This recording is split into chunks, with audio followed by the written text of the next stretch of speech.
அனைத்து ஆசிரியர்களுக்கும் இனிய மாலை வணக்கம். பிடி பிஆர்டி எக்ஸாம் 2024 எடிட் ஆப்ஷன் நாம் எவ்வாறு பயன்படுத்துவது, எல்லாருமே நம்ம பயன்படுத்தணுங்கிற அவசியம் இல்லை.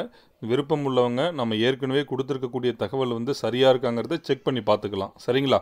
நம்ம எவ்வாறு எடிட் ஆப்ஷனை பயன்படுத்தி புதிய தகவல்களை உள்ளீடு செய்வது, அதே போல் நம்ம என்னென்ன டேட்டாஸ் மாற்றலாம் அப்படிங்கிற எல்லா விவரங்களுமே இந்த வீடியோவில் டீட்டெயிலாக பார்க்கலாம். அதுக்கு முன்னாடி நம்ம கமெண்டில் நிறைய பேர் இன்னும் டவுட் கேட்டுகிட்டே இருக்கீங்க. நான் தெளிவாக சொல்லியிருந்தேன், எனக்கு தெரிந்த தகவலை நான் உங்ககிட்ட பகிர்ந்துக்கிட்டேன். பட் இருந்தாலும் உங்களுக்கு ஒரு திருப்தி வராது. அதுக்கு தான் டிஆர்பி டோல் ஃப்ரீ நம்பருக்கு தொடர்பு கொண்டு கேட்கணும். ஃபோன் நம்பருக்கு கேட்கக்கூடாது.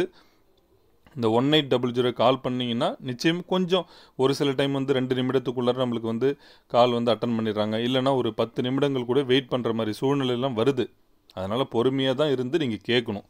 ஏன்னா நான் சொல்கிறேன் எனக்கு தெரிந்த தகவல் இருந்தாலும் அது திருப்தி ஏற்படாது உங்களுக்கு எல்லாருக்குமே. இப்போ நம்ம என்ன சொன்னாங்க, ஹெச்எஸ்சி 2 வருஷம்தான் நம்ம கொடுக்கணும்னு சொல்லியிருந்தோம்.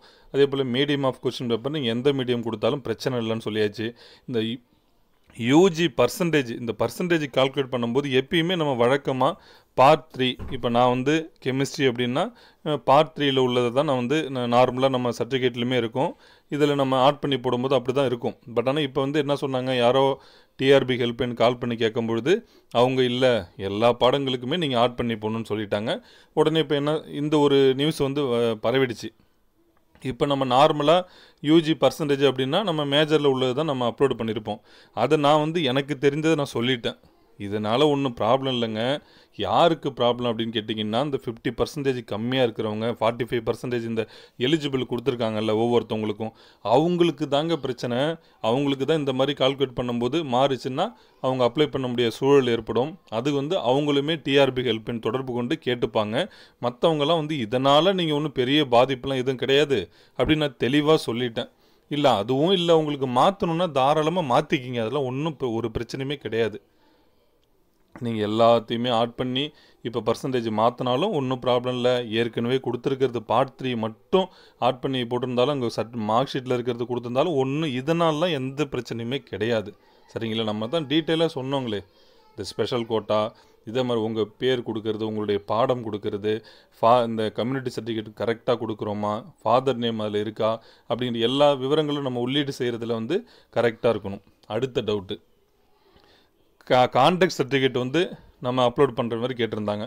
லாஸ்ட்டு ஸ்டடிட் இன்ஸ்டியூஷன் ஒன்று, லேட்டஸ்ட் ஒன்று. இப்போ லாஸ்ட்டு ஸ்டடிட்லாம் ஒன்றும் பிரச்சனை இல்லை, அது எந்த ஃபார்மேட்டில் வேணாலும் எங்கே கொடுக்குறாங்களோ அது ஓகே, இல்லைன்னா டிசி இருந்தாலும் ஓகேன்னு சொல்லியாச்சு. இப்போ இந்த லேட்டஸ்ட்டு கான்டாக்ட் இருக்குங்கள்ல, அதில் அட்ரஸ் இருக்கணும். அதில் தெளிவாக கொடுத்துருந்தாங்க, உங்கள் பேர் இருக்கணும், அப்பா பேர் இருக்கணும், அட்ரஸ் சும்மா ஷார்ட்டாக கூட இருந்தால் பரவாயில்ல, அட்ரஸ் இருக்கணும், இல்லை அந்த வருஷம் மினிமம் 2 இயர்ஸ் தெரிஞ்சிருக்கணும்னு கொடுத்துருந்தாங்க. இப்போ நிறைய பேர் அட்ரஸ் இல்லாமல் அப்லோட் பண்ணியிருந்தாங்க. அவங்க எல்லோருமே மீண்டும் மீண்டும் கேட்குறாங்க, நாங்கள் புதுசாக அப்லோட் பண்ணுமான்னு. அதுக்கு தான் நான் சொல்லிட்டேன், நீங்கள் டிஆர்பி டோல் ஃப்ரீ நம்பருக்கு கால் பண்ணி கேட்டிங்கன்னா அவங்க சொன்னால் அந்த பதில் நிச்சயமாக உங்களுக்கு ஒரு திருப்திகரமாக இருக்கும். அதே போல் இறுதியான பதிலாக இருக்கும். இப்போ நான் சொன்னால் கூட நம்ப மாட்டீங்க, ஏன்னா நோட்டிஃபிகேஷனில் இப்படிலாம் ஒன்று சொல்லியே, சைன் போடுறவங்களுக்கு தான் அட்ரஸ் இருக்கணும்னு சொல்லியிருக்காங்கிறாங்க. அது உங்களுடைய தனிப்பட்ட விருப்பம். நான் இதுதான் செய்யணும் அப்படிலாம் ஒன்றும் கிடையாதுங்க. இதெல்லாம் வச்சுலாம் உங்களை ரிஜெக்ட்லாம் பண்ண மாட்டாங்க. இதனால் ஒரு இஷ்யூவும் வராது. தேவைன்னா சிவி அப்போ எடுத்துகிட்டு போயிட்டு போகிறீங்க, அவ்வளோதான், ஒன்றும் இல்லையே. சிவி அப்போ அட்ரஸ் உள்ள மாதிரி எடுத்துகிட்டு போயிட்டா முடிஞ்சு, நம்ம எப்படி வேணாலும் எப்படி கேட்குறாங்களோ கொடுத்துக்கலாம். ஆனால் அட்ரஸ் இருக்கிறது பெட்டர் தான். சரிங்களா?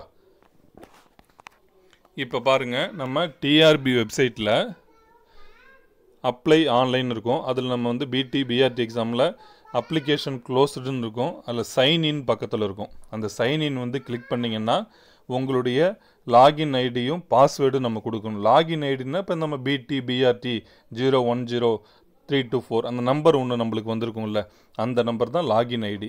பாஸ்வேர்டு அப்படின்னா என்னென்னா நிறைய பேரும் ஞாபகம் வச்சுருப்பீங்க. சப்போஸ் இல்லைன்னா ஒன்றும் இல்லைங்க, அதுக்கு கீழே ஃபர்கட் பாஸ்வேர்டு இருக்குங்கள்ல, அதை கிளிக் பண்ணோன்னா நம்மளுக்கு நீங்கள் என்ன மெயிலு, அந்த மெயிலுக்கெலாம் நமக்கு கேட்கும். கொடுத்துட்டோன்னா மெயில் ஐடிக்கு வரும், ஒரு லிங்க் வரும் மெயில் ஐடிக்கு. அந்த லிங்க் கிளிக் பண்ணிவிட்டு சும்மா கேட்குறது உங்கள் இமெயில் ஐடி, பாஸ்வேர்டு என்ன மாற்றுறீங்க, கன்ஃபார்ம் பாஸ்வேர்டு கொடுத்தீங்கனால அப்டேட் ஆகிடும். ஒன்றும் பிரச்சனை இல்லை. நீங்கள் ஃபர்கட் பாஸ்வேர்டு கொடுத்து தாராளமாக நீங்கள் மாற்றிட்டு அந்த பாஸ்வேர்டை என்ட்ரி பண்ணி நம்ம லாகின் பண்ணி உள்ளே போயிட்டோன்னா ஃபஸ்ட்டு எடுத்தோன்னே இப்போ நம்ம காமிக்கிற இந்த பேஜ் தான் உங்களுக்கு காமிக்கும். பாருங்கள், ரீஎடிட் அப்ளிகேஷன் முதல்ல. அடுத்தது வந்து வியூ அப்ளிகேஷன், சேஞ்ச் பாஸ்வேர்டுன்னு வருது பாருங்கள். மொத்தம் 3 காமிக்கும். இதில் ஃபஸ்ட்டு எடுத்தோன்னு நம்ம ரீஎடிட்டுக்கு போயிடக்கூடாது. அதுக்கு முன்னாடி நம்ம ஏற்கனவே என்னென்ன தகவல் கொடுத்துருக்கோங்கிறது தெரிஞ்சுக்கணுங்கள. அதுக்கு என்ன செய்கிறோம்னா, இந்த வியூ அப்ளிகேஷன் அப்படிங்கிறத கிளிக் பண்ணுறோம். கிளிக் பண்ணோன்னா நம்ம ஸ்டார்டிங்லேருந்து எண்டு வரைக்கும் எல்லா தகவலுமே முழுமையாக நம்மளுக்கு வரும். என்ன பார்க்க முடியாது அப்படின்னு கேட்டோம்னா, இப்போ 10th மார்க் ஷீட் அப்லோட் பண்ணுற இடத்துல 10th மார்க் ஷீட்டு தான் அப்லோட் பண்ணிருக்குமாங்கிறத பார்க்க முடியாது. பட் ஆனால் எல்லாமே அப்லோடர்னு வரும். அப்போ நீங்கள் இந்த வியூ அப்ளிகேஷன் கொடுத்து நம்ம பெயர்லேருந்து டேட் ஆஃப் பர்த் சரியாக இருக்கா, அப்பா பேர் சரியாக இருக்கா, அம்மா பேர் சரியாக இருக்கா, கம்யூனிட்டி சரியாக இருக்கா, ஒவ்வொரு தகவலாக நீங்கள் எல்லாத்தையுமே செக் பண்ணணும். முதல்ல தப்பு இருக்காங்கிறத கண்டுபிடிக்கணும். ஃபஸ்ட் எடுத்தோன்னே இந்த வியூ அப்ளிகேஷன் கொடுத்து முதல்ல பாருங்கள். சரி, பார்த்துட்டோம். அடுத்து என்ன செய்யணும்னா, இப்போ நம்ம வந்து ரீஎடிட் அப்ளிகேஷன் இந்த கிளிக் பண்ணி போனீங்கன்னா உங்கள் தகவல் எல்லாத்தையுமே நீங்கள் மாற்றிக்கலாம். சரிங்களா? இப்போ நான் ரீஎடிட் அப்ளிகேஷனை வந்து கிளிக் பண்ணிட்டேன். அப்ளிகேஷன் கிளிக் பண்ணோடனே நம்மளுக்கு இந்தமாரி பேஜ் வரும். இதில் எல்லாமே டிக் மார்க் இருக்கும். இதில் வந்து நெக்ஸ்ட்டு ஒவ்வொரு முறையும் நம்ம அடுத்தடுத்து கொடுத்துப்போம்னா, நெக்ஸ்ட்டு கொடுத்துட்டோம்னா இந்த மாதிரி தான் நம்மளுக்கு டீட்டெயில்ஸ் வரும். இது இந்த பேஜ் வரும். இதில் வந்து இந்த எல்லாத்துலேயுமே அந்த பாக்ஸில் மட்டும் ஒரு டிக் மார்க் பண்ணிவிட்டு நீங்கள் வந்து நெக்ஸ்ட்டு கொடுத்தா போதும். அந்த பாக்ஸில் வந்து எல்லாத்துலேயுமே டிக் மார்க் பண்ணிவிட்டு நெக்ஸ்ட்டு கொடுத்தீங்கன்னா இந்த பேஜ் வரும். உங்களுக்கு பாருங்கள், உங்களுடைய எல்லா விவரங்களுமே இதில் வருதுங்களா. எல்லாமே நீங்கள் எடிட் பண்ணிக்கலாம். எல்லாமே எடிட் பண்ணிக்கலாம். உங்களுக்கு எந்த இதுவுமே அந்த ஃபோன் நம்பரும் இமெயில் ஐடி மட்டும்தான், மீதி எல்லா டீட்டெயிலுமே மாற்றிக்கலாம். உங்கள் அதேமாதிரி டெட்டு நம்பர்லாம் கரெக்டாக அதிலே ஃபிக்ஸடாக வருது. அதில் நம்ம எதுவும் மாற்ற முடியாது. பாருங்கள், எல்லாமே மேனுவல் எடிட் ஆப்ஷன் இருக்குது பாருங்கள். நீங்கள் அப்படியே நார்மலாக கிளிக் பண்ணாலே மாற்றிக்கலாம். என்ன டீட்டெயில் வேணாலும் மாற்றலாம். கம்யூனிட்டி டீட்டெயில்ஸ் எல்லாமே வரும். இதை பார்த்துட்டு இந்த பேஜில் ஏதாவது கரெக்ஷன் பண்ணாலும் தாராளமாக கரெக்ஷன் பண்ணணுன்னா சரியானதை மாற்றி கொடுத்துட்டு இந்த பாக்ஸில் டிக் பண்ணிவிட்டு நெக்ஸ்ட்டு கொடுங்க. அடுத்த பேஜ் நம்மளுடைய கம்யூனிகேஷன் அட்ரஸ்ஸு, பர்மனன்ட் அட்ரஸ் நம்ம என்ன கொடுத்தோமோ அது வந்திருக்கும். அதுலேயும் ஜஸ்ட் இதில் பாருங்கள், உங்கள் இமெயில் ஐடி, உங்கள் மொபைல் நம்பர் வந்திருக்கும். இந்த பாக்ஸில் ஒரு டிக் பண்ணிவிட்டு நெக்ஸ்ட்டு கொடுத்துட்டிங்கன்னா அடுத்தது தான். இதில் வந்து நம்ம qualification SSLC, HSC, UG, BEd. இப்போ எஸ்எஸ்எல்சி வந்து முதல்ல வந்திருக்கும். இந்த சர்டிஃபிகேட் நம்பர்லாம் ஒன்றும் இல்லைங்க. அது வந்து நீங்கள் அந்த ரைட் சைடு கார்னரில் ஒரு நம்பர் இருக்கும். அந்த நம்பர்லாம் மாற்றி கொடுக்கறதாலாம் ஒரு பிரச்சனையுமே கிடையாது. சரிங்களா? உங்கள் சர்டிஃபிகேட்டில் ஒரு நம்பர் இருக்கும், அந்த ரைட் சைடு மேலே டாப்பில். அந்த நம்பரை உள்ளீடு செய்யுங்க. அதெல்லாம் ஒரு கரெக்டாக அதெல்லாம் ஐயோ இந்த நம்பர் சொல்கிறாங்க, அந்த நம்பர் சொல்கிறாங்க, அதெல்லாம் ஒன்றும் இல்லை. சர்டிஃபிகேட்டில் இருக்கிற நம்பர் கொடுத்தாலே போதுமானது. சரிங்களா? அதில் இதில் இருக்கிறது ஏதாவது மாற்றணுன்னாலும் நீங்கள் மாற்றிக்கலாம். இப்போ ஹெச்எஸ்சி பார்த்தீங்கன்னா டூரேஷனை பொறுத்த வரைக்கும் 2 வருஷமே போட்டுக்கிறது பெட்ரு தான். இதனால் உங்களை ரிஜெக்ட் பண்ண மாட்டாங்க. இல்லை இதெல்லாம் ஒரு பெருசாக இது இருந்தாலும் மாற்றிக்கிங்களேன். ஒரு ஆப்ஷன் நம்மளுக்கு கொடுக்குறாங்க. நம்மளும் டிஆர்பி ஹெல்ப் பண்ணி தொடர்பு கொண்டு கேட்டோம். அவங்க சொன்னதை நான் உங்களுக்கு சொல்கிறேன், அவ்வளோதான். 2 வருஷமே போட்டுக்கிறது பெட்ரு தான். அது உங்களுடைய தனிப்பட்ட விருப்பம்.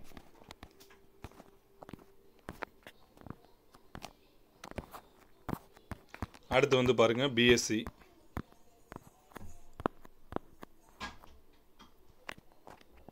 இந்த டைரக்ட் சப்ஜெக்ட் அப்படின்னா ஒன்றும் இல்லைங்க. இப்போ நம்ம நேரடியாக தானே படிச்சிருப்போம். அதாவது இப்போ நான் மேக்ஸ் அப்படின்னா எனக்கு மேக்ஸ் தான் பார்த்தேன். இல்லை வேறு ஏதாவது படித்தேன்.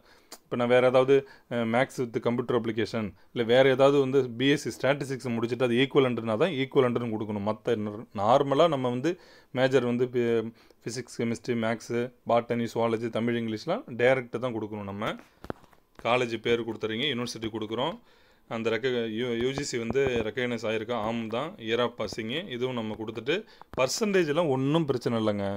பார்ட் 3 போட்டாலும் ஒன்றும் இல்லை, நீங்கள் எல்லாத்தையும் கூட்டி போட்டாலும் பிரச்சனை இல்லை. இது ஒரு இஷ்யூவே கிடையாது. நம்மளுக்கு அதுக்கும் வெயிட்டேஜ் சம்மந்தம் இல்லை. அதனால் நீங்கள் வந்து ஒரி பண்ணிக்க தேவையில்லை. சரிங்களா? அந்த நம்மளுக்கு வெயிட்டேஜில் இருக்கும்போதே எங்களுக்கெல்லாம் வந்து சிவி அப்போ நாங்கள் போகும்போது கூட அங்கே போய் மாற்றிக்கிட்டாங்க.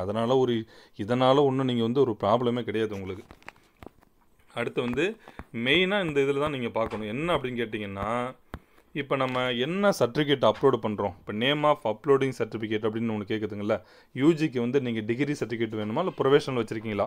இப்போ நான் வந்து என்கிட்ட ரெண்டுமே இருந்ததுன்னா கம்பல்சரி நம்ம டிகிரி சர்டிஃபிகேட் தான் அப்லோடு பண்ணணும். சப்போஸ் டிகிரி சர்டிஃபிகேட் எனக்கு கொடுக்கல அப்படின்னா தான் நம்ம வந்து ப்ரொஃபஷனில் வந்து அப்லோடு பண்ணணும். அது எல்லாருக்குமே தெரிஞ்சிருந்தது தான்.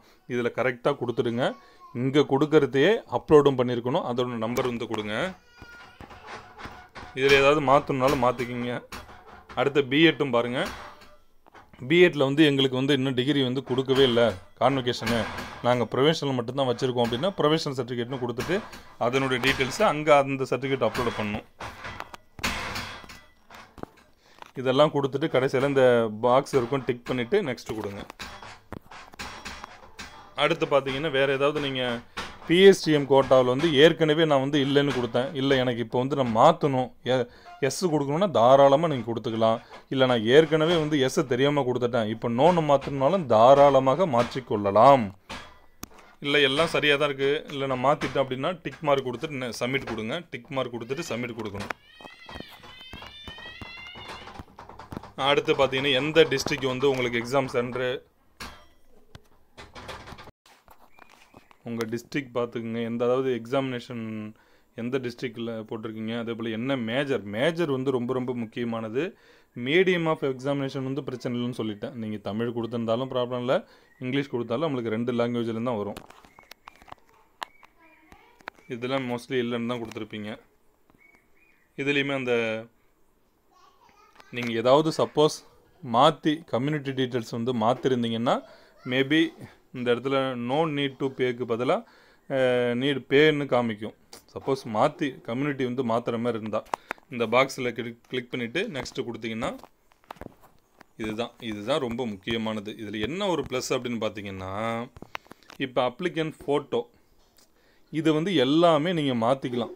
இப்போ என்னென்னா இப்போ இந்த அப்ளிகன் ஃபோட்டோவுக்கு நேராக ஃபோட்டோ காமிக்குது, அதுபோல் சைன்னா சிக்னேச்சர் வருது,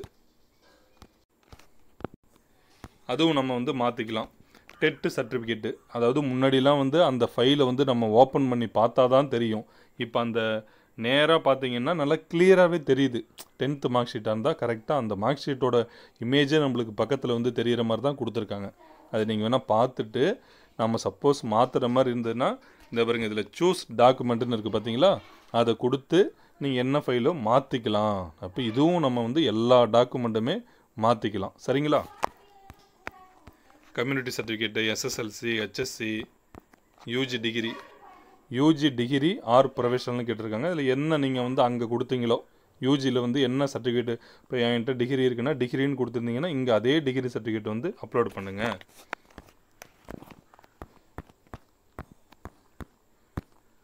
இதில் பாருங்கள் யூஜி கன்சால்டேட் மார்க் ஷீட்டு இல்லைன்னா நம்ம செமஸ்டர் வைஸ் மார்க் ஷீட்டை வந்து சிங்கிளாக மாற்றி நம்ம கொடுத்துக்கலாம்.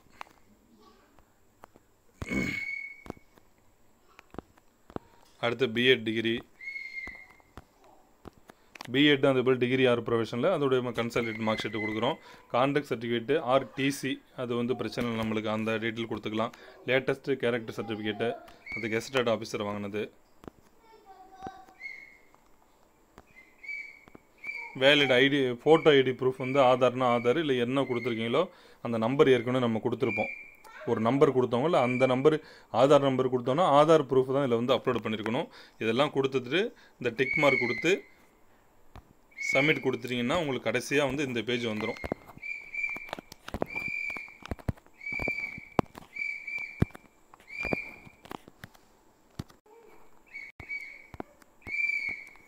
இதில் மாதிரி எல்லா பாக்ஸ்லையுமே டிக் பண்ணுற மாதிரி வரும். எல்லாமே நாங்கள் சரியாக படிச்சுக்கிட்டோமோ, எல்லாமே கரெக்டாக பார்த்துருக்கோமான்னு எல்லாத்தையும் ஒரு தடவை பார்த்துட்டு இந்த டிக் மார்க் இருக்கிறதுல அந்த பாக்ஸில் டிக் மார்க் கொடுத்துட்டு I agree to finally submit my online application கொடுத்தீங்கன்னா ஜஸ்ட்டு வரும். அந்த மறுபடியும் உங்களுதில் வந்து இந்த சப்மிட் கொடுத்துட்டிங்கன்னா உங்கள் டீட்டெயில்ஸ் எல்லாம் ப்ரீவியூ பேஜுக்கு வந்துடும்.